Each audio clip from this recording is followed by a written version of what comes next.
হযরত আলী রাদিয়াল্লাহু আনহু তিনি সিফফিনের যুদ্ধে যাওয়ার সময় ওই কারবালার পাশ দিয়ে উনি যাচ্ছিলেন। হযরত আলী ওই রাস্তা দিয়ে যাওয়ার সময় কাফেলাকে বললেন, তোমরা দাঁড়াও। মজলিসে হাজার হাজার সাহাবী ছিল। হযরত আলী রাদিয়াল্লাহু আনহু উটের পিঠ থেকে তিনি নামলেন। উটের পিঠ থেকে নামার পরে হযরত আলী রাদিয়াল্লাহু আনহু ওই কারবালার মাঠে এক প্রকারের গাছ ছিল, এই গাছকে হানজাল গাছ বলা হয়। এই হানজাল গাছের পাশে গেলেন। যাওয়ার পরে হযরত আলী ওই হানজাল গাছের পাশে যাওয়ার পরে জায়নামাজ বিছাই দিলেন। বিছাইয়া হযরত আলী 2 রাকাত নামাজ আদায় করলেন। নামাজ শেষ করার পরে আলী দোয়া করে, আল্লাহ তোমার মেহবুব তোমার হাবিব বলেছে এই জমিনে এইখানে যেখানে আমি জায়নামাজ বিছাইছি এই হানজাল গাছের পাশে আমার হুসাইনকে এই উম্মতের নির্মমভাবে শহীদ করবে গো আল্লাহ। তোমার হাবিব বলছে, ইয়া রব আমার হুসাইনের জন্য দোয়া করি, আল্লাহ এই সময় আমার হুসাইনকে ধৈর্য ধরার তৌফিক দিও আল্লাহ।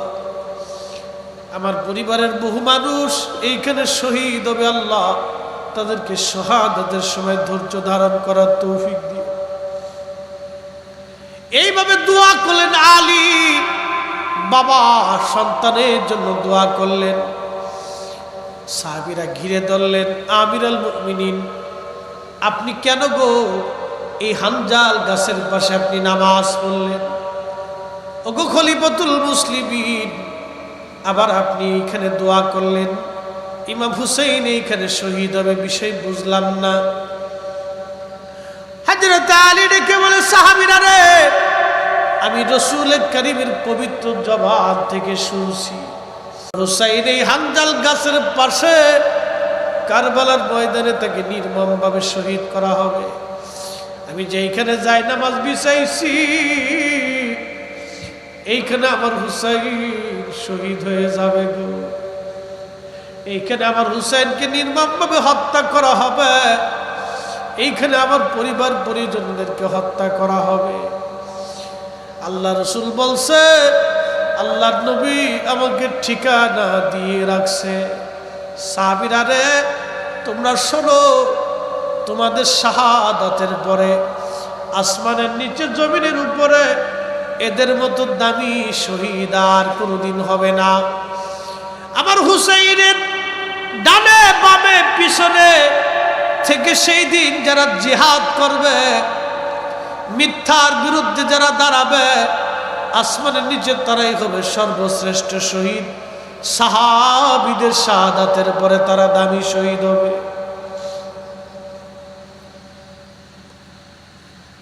হযরত ইমাম হুসাইন ওই দিন 9 মুহররম রাত, 10ই মুহররম রাত সারা রাত্র বলে ইবাদত করলেন, সারা রাত্র কান্নাকাটি করলেন। ফজরের নামাজের সময় ইমাম হুসাইন রাদিয়াল্লাহু আনহু ফজরের নামাজ পড়লেন জামাতের সাথে। 72 জন সঙ্গী মাত্র, মহিলা পুরুষ দেয়া মাত্র 100 জনের সদস্য। নামাজ শেষ করার পর আওলাদে রাসূল ইমাম হুসাইন রাদিয়াল্লাহু আনহু সাথীদেরকে বললেন, সাথীরা আজকে আমাদের জীবনের শেষ দিন, 10ই মুহররম। রহমতের নানা বলেছেন এই জমিনে আমি শহীদ হয়ে যাব। আমার সাথীরা বিদায় নাও আপনজনদের কাছ থেকে, প্রিয়জনদের কাছ থেকে চিরদিনের বিদায় নাও। আর কোনোদিন আমাদের জীবনের সূর্য উদয় হবে না। এই জমিন থেকে আমরা গাজী হয়ে ফিরব না, এই জমিনে আমি শহীদ হয়ে যাব গো। সবাই আপনজনদের কাছ থেকে বিদায় নিতে গেলেন। ইমাম হুসাইন রাদিয়াল্লাহু আনহু বিদায় নিতে গেলেন। বিদায় নিতে যাইয়া হযরত যায়েনব রাদিয়াল্লাহু আনহা, হযরত সাকিনা রাদিয়াল্লাহু আনহা, হযরত শাহরবানু আর ইমাম যায়নুল আবিদিনের কাছে গেলেন। ইমাম যায়নুল আবিদিন বললেন, দুনিয়ার মানুষ কারবালার বেঁচে যাওয়া একমাত্র সাক্ষী আমি। আব্বাজান আমার কাছে আসলেন, আমার চুমা খাইলেন, আদর করলেন। আমি উঠে বসতে চাইছিলাম, বসতে পারি না। আমি আব্বাজানকে বললাম, আব্বাজান আমার ভাই ইমাম কাসেম এই ময়দানে ঘুমাইছে শহীদ হইয়া, আমার বড় ভাই আলী আকবর ঘুমায়। আব্বাজান আপনি আমারে বিদায় দেন, আমি যুদ্ধের ময়দানে শহীদ হইয়া। ইমাম হুসাইন চোখের মুখে চুমু খেয়ে বলো, বাবা রে, নানার উম্মতের জন্য তোমার দুনিয়ার মধ্যে রেখে যাচ্ছি। আল্লাহ রাসূল বলেন, আল খেলাফাতু সালাসুনা সানা, খেলাফত 30 বছর থাকবে, এরপরে মুলকিয়াত আসবে, রাজা বাদশারা আসবে, দুনিয়ার ভিতরে জুলুম হবে, ইসলামী হুকুমত দুনিয়ার মধ্যে থাকবে না। 30 বছর খেলাফত থাকবে। ইমাম হুসাইন রাদিয়াল্লাহু আনহু, আহা, সেই দিন থেকে কতটা নির্মমভাবে শহীদ করা হয়েছিল। ইমাম জয়নুল আবেদিনকে আমি আমার নানার উম্মতের জন্য রেখে গেলাম, জয়নুল আবেদিন। এই জন্য ইমাম জয়নুল আবেদিনের ধারা অসংখ্য ওলি এই জমিনের মধ্যে আসছে। আরে অসংখ্য ওলিরা এই জমিনের ভিতরে দিন প্রচার করেছে, সেই কালেমার ঝান্ডা এই জমিনে আল্লাহর ওলিরা উড়িয়েছে। কথা বলেন ঠিক না ঠিক? আমরা যতই মনে করি আমরা অনেক কিছু করছি, কিছুই না। ইমাম জয়নুল আবেদিন যাকে আবেদদের সর্দার বলা হয়, আবেদ ওলিদের সর্দার ছিলেন উনি। পৃথিবীর সব ওলিকে এক পাল্লায় দিবেন, ইমাম জয়নুল আবেদিনকে আর এক পাল্লায় দিবেন, জয়নুল আবেদিনের ওজনের সমান হবে না। উনি আবেদিন ওলিদের বাদশা ছিলেন। হযরত ইমাম জয়নুল আবেদিনের দিকে তাকে ইমাম হুসেন বললেন, বাবা রে, নানার উম্মতের জন্য তোমারে রেখে গেলাম, ধৈর্য ধরবে বাবা। সন্তানকে বুকের মধ্যে ধরে আদর করলেন, তাওয়াজ্জুহ ইত্তেহাদি প্রয়োগ করলেন। সন্তানকে রাসূল কারীমের পক্ষ থেকে যে সিনার মধ্যে এলেম ছিল, এই এলেমটা ইমাম জয়নুল আবেদিনকে দিয়ে গেলেন। জয়নবকে কাছে ডাকলেন। হযরত ফাতিমাতুজ জাহরা সাইয়্যিদাতুন নিসাই আহলি জান্নাহ, ফাতিমার কলিজার টুকরা, ইমাম হাসান, ইমাম হুসাইন আর জয়নব।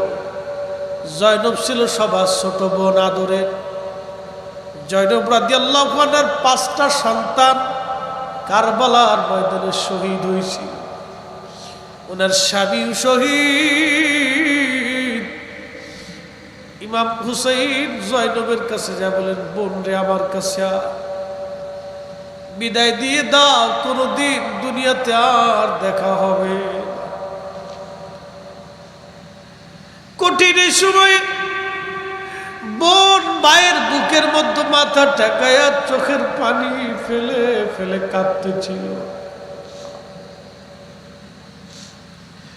ইমাম হুসেন ডাক দিয়ে বলেন, জয়নব রে, আমি বিদায় নিচ্ছি তোমাদের কাছ থেকে। জয়নব কেঁদে বললেন, ভাইজান, বাবা হারাইছি, মা হারাইছি, বড় ভাই হারাইছি। ওরা আমার আব্বার জন্য শহীদ করছে, আমার বড় ভাইকেও বিষ প্রয়োগ করে শহীদ করছে। আপনাকে শহীদ করার জন্য এই কারবালা পর্যন্ত দাওয়াত করে ওরা নিয়ে আসছে।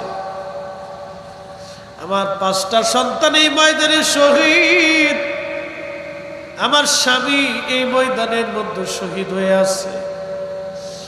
ভাইজান, মনে বড় দুঃখ, আপনি আমার কাছ থেকে চিরদিনের জন্য বিদায় নিচ্ছে। চলেই তো যাবেন, কার কাছে আমাদেরকে রেখে যাচ্ছেন বলে দিয়ে যান।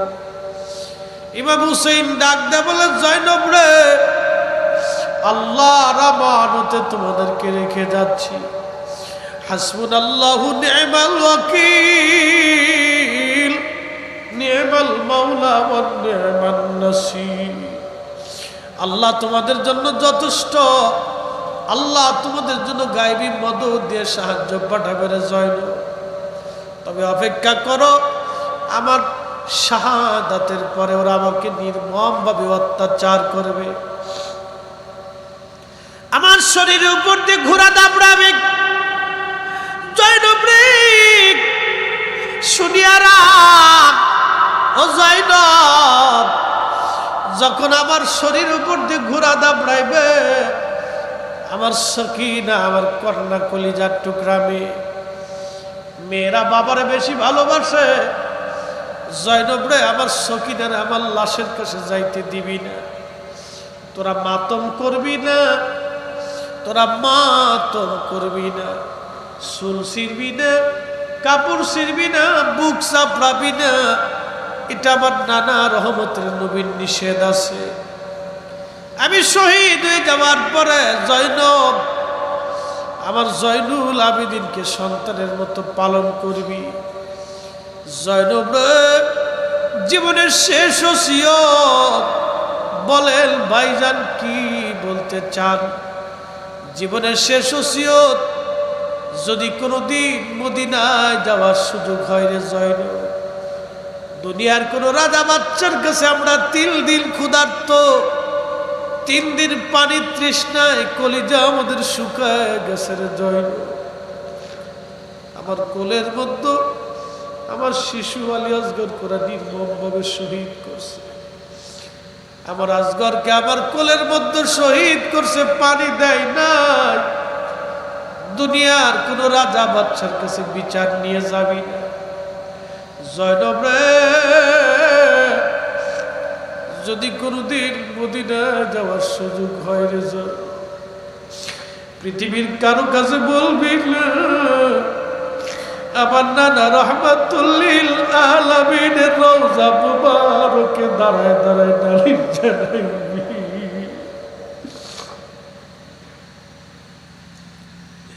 আখেরি সালাম লন ওহে নানা জান, আপনার হুসাইন যায় কারবালার ময়দান গো নানা, কারবালার ময়দান, কারবালার ময়দানে যাইয়া দিব গলা কাটাইয়া, আর নায়া শিব ফিরে নানায়ার নায়া শিব ফিরে মদিনা মুকাম, আপনার হুসাইন যায় কারবালার ময়দান। আখেরি সালাম লন, আখেরি সালাম লন ওহে নানা জান, আপনার হুসাইন যায় কারবালার ময়দান গো নানা, কারবালার ময়দান।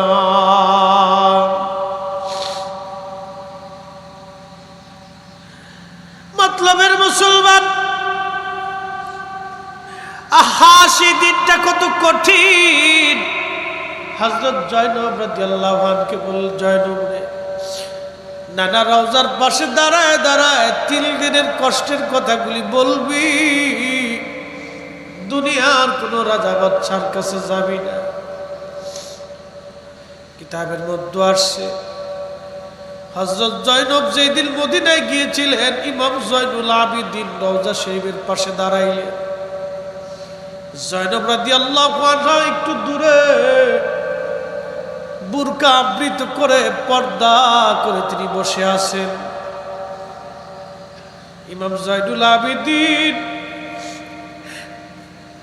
জায়নব রাদিয়াল্লাহু আনহা সকিনা বেঁচে যাওয়া যে মানুষগুলি তাদেরকে দেখার জন্য মদিনার হাজার হাজার মানুষ রওজা শরীফে ভিড় করল। ইমাম জয়নুল আবেদিন যখন রওজার পাশে দাঁড়ায়া দাঁড়ায়া শাহাদাতের বর্ণনা দিতেছিলেন। মদিনার মানুষ চিৎকার মেরে মেরে কাঁদতেছিল। 3 দিনের ইয়াজিদের জুলুমের কথাগুলি রওজা শরীফের পাশে দাঁড়ায়া দাঁড়ায়া ইমাম জয়নুল আবেদিন কাঁদতেছিল আর বলতেছিল, মদিনার মানুষ বেহুশ, হা হা, মদিনার মানুষের কলিজা ছিঁড়ে ছিঁড়ে আসতেছিল। বন্ধুগণ, হযরত ইমাম হুসাইন সাকিনা জয়নব রাদিয়াল্লাহু আনহাকে ওসিয়ত করলেন, বিদায় নিলেন প্রিয়জনদের কাছ থেকে চিরদিনের জন্য। নানার দেওয়ার সবুজ সবুজ পাগড়ি বাঁধলেন মাথায়, আমির হামজার বল্লমটা গায়ে দিলেন, বাবার দেওয়া জুলফিকার তলোয়ার হাতে নিলেন, দুল দুলে সরিয়া রওনা হয়ে গেলেন ঘোড়ার পিঠে। কঠিন যুদ্ধ, শত শত বেঈমান জাহান্নামে পাঠাইতে লাগলেন। ওরা চিন্তা করলো এইভাবে ইমাম হুসাইনকে কাবু করা যাবে না। 3 দিনের ক্ষুধার্ত তৃষ্ণার্ত একজন ইমাম, সন্তান হারা, প্রিয়জন হারা। কিতাবের মধ্যে ইমাম ইবনে কাসির আল বাদার মধ্যে লেখেন 33টি তীর ওনার পুরা শরীর থেকে ঝাঁঝরা করে ফেলেছিল। 133টা তীর পুরা শরীরের মধ্যে ছিল লাগানো। 21টা বর্ষার আঘাত, 33টা তলোয়ারের আঘাত ওনার পুরা শরীরটাকে ঝাঁঝরা করে ফেলেছিল। শেষ সময় একটা তীর কপাল বরাবর এসে লাগলো। এই তীরটা এতটাই সজোরে আঘাত করেছিল কপালের মধ্যে, তীরটা মাথার ভিতরে মগজের মধ্যে ঢুকে পড়েছিল। ইমাম হুসাইন ঘোড়ার উপর থেকে পড়ে গেলেন। তিনি সীমা গলার মধ্যে চেপে ধরছে, বুকের মধ্যে বসে গলার মধ্যে তলোয়ার চেপে ধরছে সীমার। ইমাম হুসাইন রাদিয়াল্লাহু আনহু ডাক দিয়ে বলেন, সীমার রে, তুই সেই কালো ডোরা কাটা কুকুর রহমতের নানা 50 বছর আগে বলেছিল। সীমার 50 বছর আগে আমার নানা রহমতের নবী বলেছিল, হুসাইন আমি স্বপ্ন দেখছি তোমার গায়ের মধ্যে একটা কালো ডোরা কাটা কুকুর তোমার রক্তের মধ্যে মুখ লাগাইছে। সীমার ছিল কালো ডোরা কাটা, চেহারা ছিল তার কালো, কিন্তু রোগ ছিল তার শ্বেত রোগ, জায়গায় জায়গায় জায়গায় জায়গায় সাদা ছিল। আল্লাহ রাব্বুল আলামিনের হাবিব বললেন, হুসাইন স্বপ্ন দেখছি একটা কালো ডোরা কাটা কুকুর তোমার গায়ে মুখ লাগাইছে। নবীদের স্বপ্ন ওহী, নবীর স্বপ্ন ছিল ওহী। আল্লাহর নবীর আল্লাহ যেটা স্বপ্ন দেখাইতেন সেটা ছিল ওহী। স্বপ্নের মাধ্যমে নবীর কাছে সংবাদ আসত। হুসাইন বুঝছি বেঈমান তোমাকে শহীদ করবে রে হুসাইন, ওই সময় তুমি ধৈর্য ধারণ করো।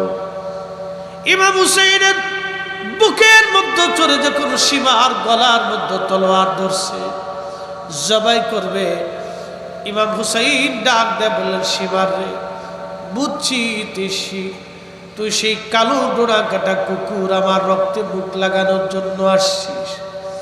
আমি জানি তুই আমার শহীদ করে দিবি, তবে সীমার একটু সময় কি দিবি? আমি 2 রাকাত নামাজ পড়ে যাব জীবনের শেষ সময়ে। আমি আমার মালিক আমার রব্বে কারীমের দরবারে সেজদা দিয়ে যেতে চাই। শরীর থেকে রক্ত ঝরতেছে। ইমাম হুসাইন রাদিয়াল্লাহু আনহু নামাজে দাঁড়ায় গেলেন। আল্লাহ কোরআনে বলেন, ইয়া আইয়ুহাল্লাযীনা আমানুস্তাঈনু বিস-সাবরি ওয়াস-সালাহ ইন্নাল্লাহা মা'আস-সাবিরিন। কোরআনে আল্লাহ বলেন, হে ঈমানদারেরা, তোমরা সালাতের মাধ্যমে, নামাজের মাধ্যমে তোমরা আমার কাছে সাহায্য চাও এবং ধৈর্যের মাধ্যমে তোমরা আমার কাছে সাহায্য চাও। ইন্নাল্লাহ মা'আস সাবিরিন, নিশ্চয় আমার মালিক মাওলা আল্লাহ সবরকারীদের সাথে আছেন। একটা বিষয় খেয়াল করেন, ইমাম হুসাইনের মতো এত বড় ধৈর্যশীল পৃথিবীতে কি আছে? বাবার চোখের সামনে কলিজার সন্তানরা শহীদ হয়েছে, বাবার চোখের সামনে সন্তান শহীদ হয়েছে। পৃথিবীর কোন বাবা সবর করতে পারে না যেটা ইমাম হুসাইন রাদিয়াল্লাহু আনহু করেছিলেন? বাবাজি, আল্লাহর কোরআনের আয়াতের দিকে যদি আপনি তাকান, আল্লাহ বলেন, ওয়ালা তাকুলু লিমান ইউকতালু ফি সাবিলিল্লাহি আমওয়াতান বাল আহইয়াউ ওয়ালাকিন লা তাশউরুন। আমওয়াতুন বাল আহইয়াউ ওয়ালাকিন লা তাশউরুন। আল্লাহ কোরআনে বললেন, আমি আল্লাহর পথে যারা জীবন দেয় তোমরা তাদেরকে মরা মনে করিও না, তারা জিন্দা, তারা জিন্দা, তারা জিন্দা। একবার চিৎকার মেরে বলা যাবে কি সুবহানাল্লাহ। তুমি মোদের আশার আলো, তাই তো তোমায় বাসি ভালো, তুমি মোদের আশার আলো, তাই তো তোমায় বাসি ভালো। হৃদয় নামের ফুলদানিতে, হৃদয় নামের ফুলদানিতে গেঁথে রেখেছি প্রেমের মালা। ইয়া রাসূলুল্লাহ, ইয়া হাবিবাল্লাহ, বলেন ইয়া রাসূলুল্লাহ, ইয়া হাবিবাল্লাহ, ইয়া রাসূলুল্লাহ। আল্লাহ বলেন, ও আমার বান্দা, নিরপরাধ একজন মানুষকে তুমি যদি হত্যা করো, তাহলে সারা দুনিয়ার মানুষ মেরে ফেললে যেই পরিমাণে গুনাহ হয়, একজন নিরপরাধ মানুষ মেরে ফেললে সেই পরিমাণে গুনাহ হয়। মান কতালা নাফসান বিগাইরি নাফসিন আও ফাসাদিন ফিল আরদি ফাকান্নামা কতালান নাস জামিয়া। একজন মানুষকে, নিরপরাধ মানুষকে যদি আপনি খুন করেন, আপনাকে জাহান্নামে যাওয়ার জন্য ততটুকুনি যথেষ্ট হয়ে যাবে। বিনা হিসাবে আপনি জাহান্নামে চলে যাবেন। একজন নিরপরাধ মানুষ মারার অপরাধ কি? অনেক সময় আমার দেশে জঙ্গিবাদ, তারা জিহাদের নাম দিয়ে, ইসলামের দোহাই দিয়ে নিরপরাধ মানুষকে হত্যা করে।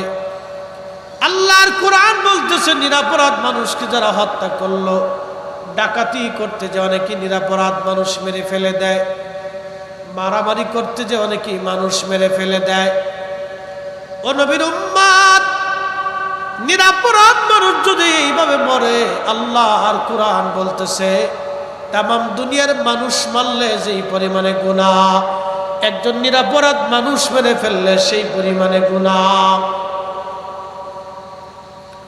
এবার একটু চিন্তা করেন তো দেখি, একজন সাধারণ মানুষ, হিন্দু আর বৌদ্ধ, খ্রিস্টান আর মুসলমান বলে কথা না। আল্লাহ বলছেন, মান কতালান নাস, মান কতালা নাফসান বিগাইরি নাফসিন আও ফাসাদিন। একজন মানুষকে নিরপরাধ মানুষের কথা বলা হলো। কে হিন্দু কে বৌদ্ধ এই কথা আল্লাহ বলেন নাই, আল্লাহ মানুষের কথা বলেছেন। যেই ধর্মের মানুষ হোক, নিরপরাধ মানুষকে যদি আপনি মেরে ফেলে দেন, আল্লাহর কোরআন বলে সেজন্য সামাম দুনিয়ার মানুষ মেরে ফেললো।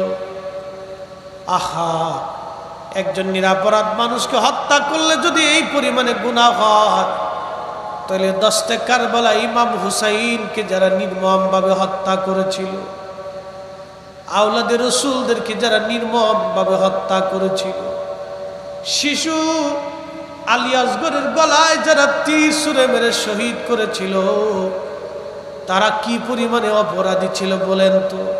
নিরপরাধ মানুষ মেরে ফেললে যদি এই পরিমাণে গুনাহ হয়, সেই দিন আওলাদে রাসূলরা ছিলেন নিরপরাধ, তাদের কোনো অপরাধ ছিল না।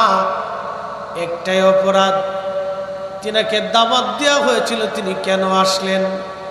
অপরাধ নবীর সুন্নত জিন্দা করার জন্য গিয়েছিলেন, অপরাধ সত্য ইসলাম প্রতিষ্ঠিত করার জন্য গিয়েছিলেন, অপরাধ আল্লাহ রসুলের পক্ষে তিনি সত্যের জন্য দাঁড়িয়েছিলেন, মিথ্যার বিরুদ্ধে তিনি লড়াই করেছিলেন, সন্তান আর পরিজন পরিবার পরিজন নিয়ে তিনি শহীদ হয়েছিলেন।